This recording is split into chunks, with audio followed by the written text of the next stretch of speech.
Pag-usapan naman natin ito mga kababayan. Ang atin pong presidente, mahal na PBBM. Ngayon ko lang nakita ito na parang galit na galit mga ka-JP ha.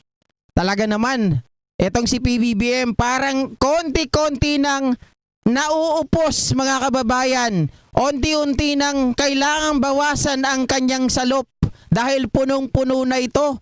Nagalit na, lumabas ang pagiging tigre dahil nga po, bakit? Sila lang daw ba ang may karapatan na magtanong? Sila lang daw ba ang may karapatan na magpatupad ng batas mga kababayan? Ano ba ang ginagawa natin? Ano ba ang ginagawa ng Pangulo? 'Di ba? Sabi nila protect the Constitution. Sabi nila ipatupad ang batas. Pero mga kababayan, sila ang mismo, 'di ba? Itong sila Kibuloy, sila Digong, sila Bantag, sila Tebes, itong mga nasa Pogo na yan, yung sila Michael Yang, nakasama rin sa pinag-uusapan kanina, sila Alan Lim. 'Di ba? Iyan yung mga pinaghahanap. Yan yung mga talagang may kinalaman sa mga krimen na nangyayari dito. At pinaglalaruan nila ang batas natin. Pero ito ang sinabi ni PBBM mga kababayan.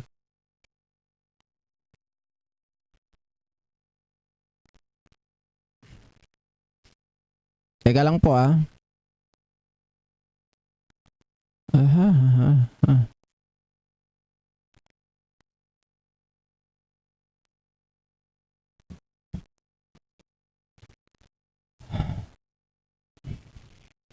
Nawala. Ito. Sorry. So you can question their motives as much as they want. But magpakita siya. Ay, shoutout po sa aking tita Carclea. Shoutout po. You can question their motives as much as they want. But magpakita siya. I question his motives. Let me question his motives. Bakit lagi kaming kine-question? Sinusundan lang namin ang batas. Sundin din niya ang batas. Yun lang. Mga kababayan bakit lagi kami ang kino-question? Bakit lagi kami ang tinatanong ninyo? Bakit? Wala ba kaming karapatan? Ito pa sabi ni PBBM. Donation from the private sources. Bakit hindi? Bakit hindi government? Bakit hindi? They want to help us bring a fugitive to justice. You know, he is a fugitive. He is hiding from the law. Now, if there are private citizens who want to assist the government in that effort to bring him to justice, I do not see what is any. So he can question their motives as much as they want, but magpakita siya. I question his motives. Let me question his motives. Bakit lagi kaming kine-question? Sinusundan lang namin ang batas. Sundin din niya ang batas. Yun lang. Okay, mga kababayan, matapang na sagot ng ating Pangulong Bongbong Marcos Bakit nga naman hindi? If there is someone, a private citizen, 'di ba? A private person wanted to help our government to bring back the fugitive. Mga kababayan, I don't think so na mayroong problema doon. Wala po ako nakikitang mali. Mga kababayan, kasi lahat ng citizen, lahat ng mamamayang Pilipino, di ba meron tayo tinatawag na citizens arrest? Di ba? So, we participate in our government. So, therefore, mga kababayan, if really they wanted someone na mahuli ng ating batas, wala akong nakikita kahit na 10 million pa yan, kahit magkano pa yan, ibigay ng private citizen. Di ba? Shoutout po kay Magots. Go Philippines now lang naka-online. I'm busy. Happy to see you again. A live shoutout everyone. Thank you so much from Miss Magot. Shoutout po. At Ma'am Rose Baroga, kawawang Harry Roque. Bakit kawawa, mga kababayan? Nako, it's karma. Di ba? Ganyan lang yun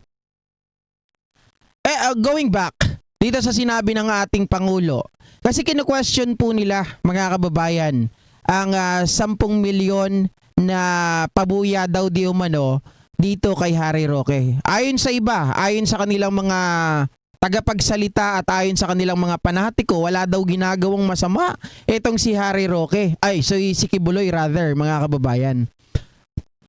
Oh, kung wala palang ginagawang masama, bakit hindi nyo ibalik? Bakit hindi nyo ilabas? Bakit hindi niya sagutin, 'di ba? Ang batas. Nandiyan ang korte na sinasabi nila, file it in court. 'Di ba? File it in a right forum. Right panel. So ayan na, mga kababayan, bakit ngayon kino-question nila yung pagbibigay ng private citizen ng 10 million reward para mahuli si Kibuloy? And sobra po akong natutuwa na ang mga kababayan natin is very supportive to this government na sila ay umaabot pa sa punto na magpapakawala ng 10 milyon para lang mahuli ang isang fugitive. Sa totoo lang, mga kababayan, kung sana, halimbawa lang po ito ha, etong pagbibigay ng private citizen ng pabuya para mahuli si Kibuloy, actually, sorry to say, pero kung ito ay nanggaling sa private citizen, this is a sampal sa ating gobyerno. O di, totoo. I'm not joking, mga kababayan. Sampal po ito sa gobyerno. Bakit? Because nauna pa yung gobyerno, nauna pa yung private citizen na makapag-isip ng tama. Diba? Kung tutusin, ako isa sa mga nagsasabi. So very proud ako. Kasi sabi ko, isang paraan na para mahuli si Kibuloy is maglabas tayo ng reward. Eh hindi ko inasahan, akala ko reward 1 million lang, 10 million pa. At ito ay nanggaling sa private citizen, mga kababayan. 'Di ba? Sorry to say, masakit, pero kung tutusin, dapat lahat ng ginagawa o lahat ng mga pangyayaring ganito, lalong-lalo na sa mga nagtatago sa batas, mag-initiate ng gobyerno, ilabas kaagad nila, maglabas sila ng pera. 'Di ba? Huwag kung saan-saan na sila ay namimigay ng pera para wala naman sa kapararakang bagay. Ito, malaking tulong ito kasi ang dami po ng bounty hunter ng Pilipinas, baka hindi lang nga Pilipinas 'di ba? At ang daming mga gutom na gutom sa pera. Mga kriminal sigurado. Baka kahit kaibigan ni Kibuloy, ipagkakanulo siya sa halagang 10 milyon. Saan mo hanapin ang 10 milyon? Sa mga bounty hunter, mga kababayan? Napakalaking pera niyan, 10 milyon. Kaya kudos doon sa nagbigay ng pera na private citizen. And now, they are actually questioning who's the person behind. Diba? Na nagbigay daw po ng 10 milyon na yan. At yan ang pag-uusapan natin later on na kina-question po nitong sila Ferdinand at Topacio. Pero again, mga kababayan ito ay talagang simula ng kumbaga para sa akin, dapat mag-start dito si PBBM na ang lahat, total, nagiging president na si Kibuloy pagdating po sa hindi pag-attend at pagbabastos sa Senado. Why not become president as well, 'di ba? Dito sa ginawa na ito na maglabas ng mga reward doon sa mga nagtatago. 'Di ba? Dagdagan natin yung pera kay Bantag. Dagdagan natin yung pera doon sa mga iba pang mga kriminal.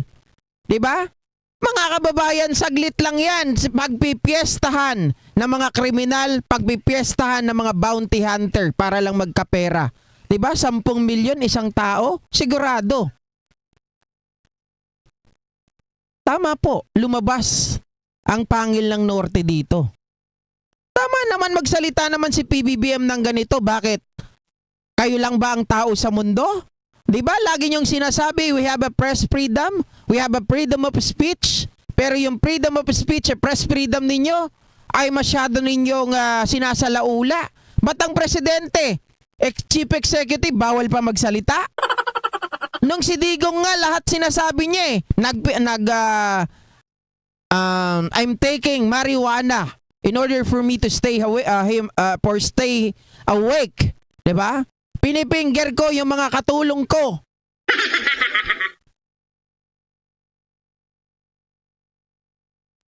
Itong sinasabi ni Pangulong Bongbong Marcos, yung paglalabas ng 10 milyon na hindi naman ang galing sa kanila. kino-question nyo pa? Bakit hindi? Anong gusto nyo? Mga kababayan, anong gusto ninyo? Si PBBM na? Total, nanonood to sa mga vloggers. Baka mamaya sa susunod dyan, ikaw din ang maging president. Susundin. Ikaw ang nagsimula ng pagtabla sa Senado. Ikaw ang nagsimula ng pagbabasto sa Senado. Ikaw din ang magiging example para lahat ng kriminal ay labasan o maglabas ng ganitong reward money. Diba? At sa susunod, sana, Presidente Bongbong Marcos, diba? PBBM, kung pwede, baka pwede kami mag-request. Diba? Yung nakapending na nakabinbin na bitay, baka pwedeng buhayin nyo na. Tapos sampulan na rin natin si Kibuloy. Pag nahuli. Diba? Mga kababayan, ewan ko lang kung hindi sila magtino. Sabi ni Tikbalang, iba-ibang tao ata sila. I don't know, hindi ko alam kung magkakaibang tao sila nag-chip in. Pero parang feeling ko isa lang mga kababayan. I don't know, hindi ko sigurado yung bagay na yan, di ba? Sabi ni Rose Baroga, nawawala na siya ng kita. Paano? Paano hindi mawawala ng kita si Topacio? Mga kababayan, puro talo. Di ba? Sinasabi ni Rose Baroga si si Harry Roque. Paano nang macho niyang lalab, wala nang padulas. Magpumada na lang siya, 'di ba? Mga kababayan, magpumada na lang siya. Dahil sa susunod niyan, sigurado baka pulutin siya sa kangkungan at mapunta siya sa bilangguan. Nandun si Teroy at si Dagul. Pero kayo ba, ano bang masasabi ninyo dito sa mga pahayag ng ating Pangulong Bongbong Marcos? Tingin ko dito mga kababayan, palaban na. Napuno na ang ating Pangulo. Na kumbaga, babait-bait ako, akala nyo wala akong topak? Hindi lang kayo ang taong marunong magalit. Parang ganyan yung gusto niya sabihin. Kino-question nyo ako. Pinapatupad ko lang naman ang batas. Ikaw ay fugitive. Ikaw ay isang mga kababayan, pinaghahanap ng batas. 'Di ba? Ikaw ay wanted. Natural lang na makipagtulungan ang ating taong bayan. Normal yun, mga kababayan. Kaya nga po, hinihikayat ang taong bayan na bawal kayong magkanlong ng mga kriminal, bawal kayong magkanlong ng mga wanted, ituro nyo sa amin. Di ba yan ang sinasabi ng batas? Bakit ngayon mga kababayan?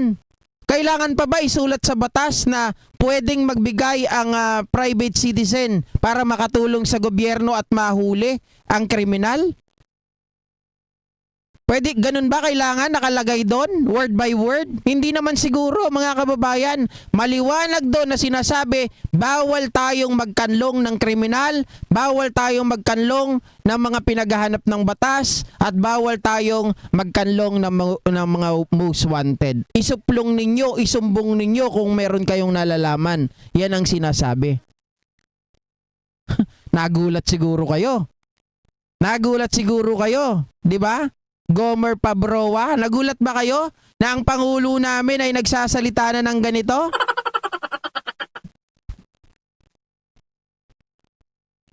Ron Banli?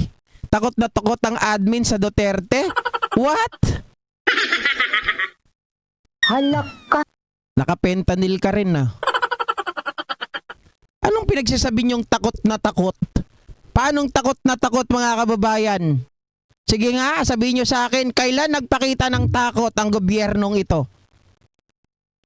Wala. Dahil kung takot ang gobyernong ito, isa lang ang masasabi ko sa inyo. Kung takot ang gobyernong ito, sana sinusunod ni Pangulong Bongbong Marcos na sundin ang pulisiya ni Digong. Sana sinusunod ng gobyernong ito ang usapan ng China at ng Pilipinas nung panahon ni Digong. At sana kung takot ang administrasyon na ito kay Digong sa mga Duterte, mga kababayan, lahat ng mga iniwan ni Digong ay dapat yun din ang gagawin at ipagpapatuloy ni Pangulong Bongbong Marcos. Pero hindi, di ba? Kaya nga galit na galit ang mga Duterte supporters, lalo na sila Badoy, sa kay Pangulong Bongbong Marcos dahil hindi po niya sinusunod. 'Di ba?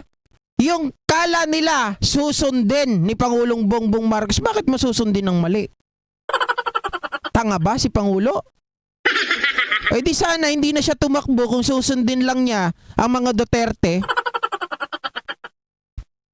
Kaya sila galit na galit. Yun ang sinasabi niyong takot ang admin na to.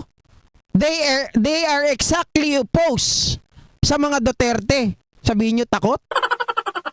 Kung takot mga kababayan, bakit pinagtatanggal ng ating direktor, ng ating PNP chief, yung mga nandyan sa Davao na mga kapulisan? Sige nga. Kung takot ang administrasyon na to, bakit nila sinugod si Kibuloy sa Kingdom? Oh, bakit kung takot ang administrasyon na to, bakit mga kababayan hindi nila makasuhan ang administrasyon na to despite the fact na sinasabi nila that is overuse of power? Oh, 'di ba?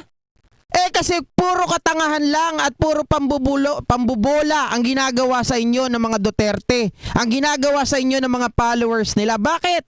Mga kababayan, doon na lang sa sa amended criminal proceeding criminal procedure. Sabi nila, excess overuse of power. Ang ginawa nila doon, sinira nila yung kingdom, yung mga pintuan, yung mga gate. Hoy, sabi ng batas, pag alam ng batas at pinaghinalaan nila ang isang lugar, diyan nagtatago yung kriminal at most wanted. Pag may humarang, pag may nakaharang, pwedeng sirain. Hindi po sila makakasuhan kahit wala silang search warrant. Huwag kayong maging tanga. Diba? Tikba lang, nagamit kasi ng tactics ang PBBM, hindi puro kudalang. Exactly.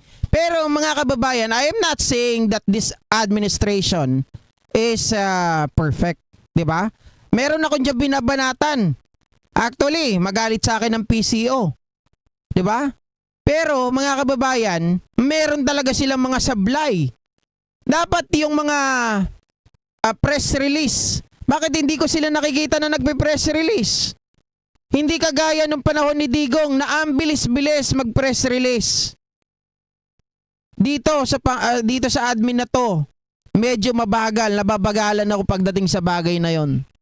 Pero mga kababayan, yung commitment at yung kagustuhan na maisaayos ang bansang Pilipinas, hindi ko nakita sa previous admin. 'Di ba? Ron Banley, okay? Ito sasabihin ko sa iyo. Nakalagay ba sa batas na kapag ang isang kriminal, ang isang most wanted, kailangan ba na ang pupunta doon ay isang pulis lang? O sabihin natin limited sa 10 lang? At ang pupunta doon ay walang mga armas? Kailangan ba ang pupunta doon batuta lang ang kanilang dadalin?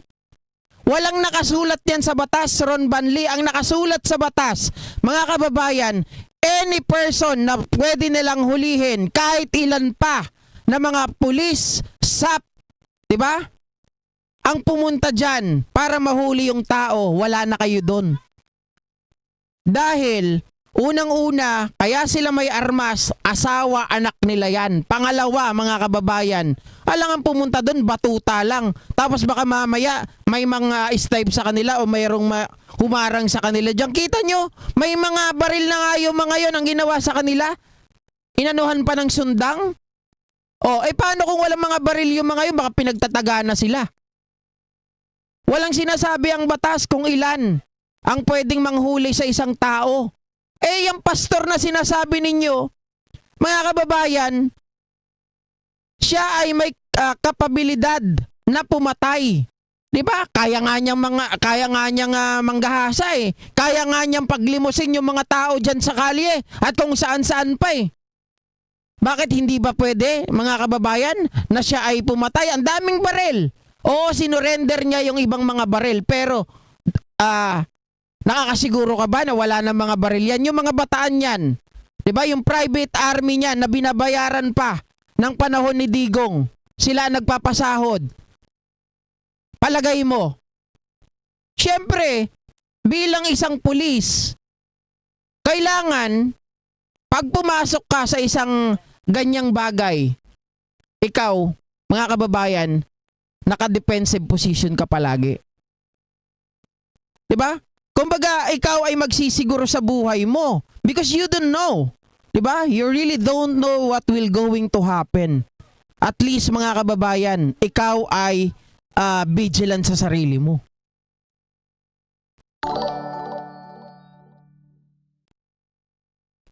Exactly, Ryan Vincent Cordoba. It's simple psychology. When the police have the numbers, the hooligans think twice about starting something. Di ba?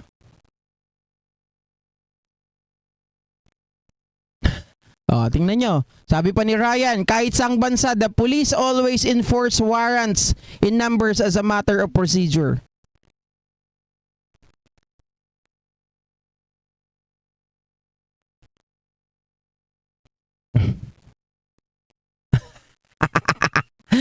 Iwan ko sa'yo, Ron Banley. Wala na talaga. Ang utak nyo sunog na. Diba? Anyway, mga kababayan,